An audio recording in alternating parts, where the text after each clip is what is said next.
Hello everybody, this is Stephen Whitfield with Drilling Contractor here at the 2024 IADC HSCT Conference in Houston, Texas. And with me right now is a man who presented at this conference, Michael Fry of Deepwater Subsea. He spoke a bit about sort of physical versus e-learning and a lot of the challenges that we're seeing in those areas. And so we're going to speak a little bit about that here today. So Michael, thank you so much for joining me. Thank you for having me.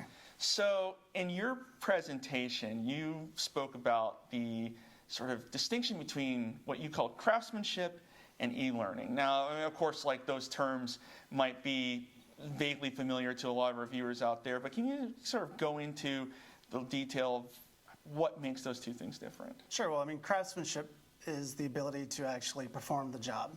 I think of craftsmen as being technicians, so working with their hands, troubleshooting, building things, and then e-learning is just the delivery method for training. It can be either via the web or via software. So your whole thing in this presentation was sort of the challenges of sort of teaching craftsmanship in a digital platform a little bit. So can you go over some of those challenges? What makes it a little difficult? Well, first and foremost, I mean, there's a lot of things that you can learn from e-learning. You get the basics, the theoretical, kind of the overview of how things work.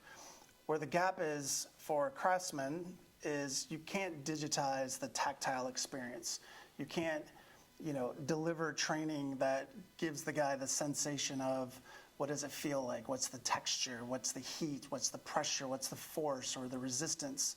And so as we go through and we look at training, where do you bridge that gap? How do you bridge that gap? And that's a challenge that I think the industry, training companies, drilling contractors and operators face each and every day. You're asking the question, how do you bridge that gap? But in your presentation here at the conference, you sort of talked a little bit about maybe possible ways that we can sort of do that. So can you go over some of that a little bit?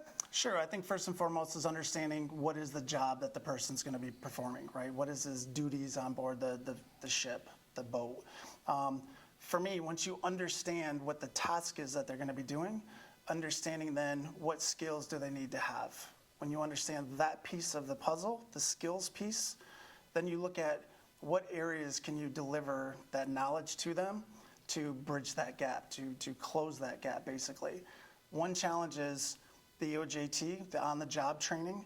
Unfortunately, today, a lot of supervisors are stuck in administrative roles where traditionally they were the ones out there giving that training, giving that mentorship. But unfortunately today with the challenges that are faced, people are not having the ability to get that experience from their senior leadership. Well, Michael, thank you again for taking the time to explain a little bit of this to us. We appreciate it. Appreciate the presentation. Thanks again. Thank you for having me.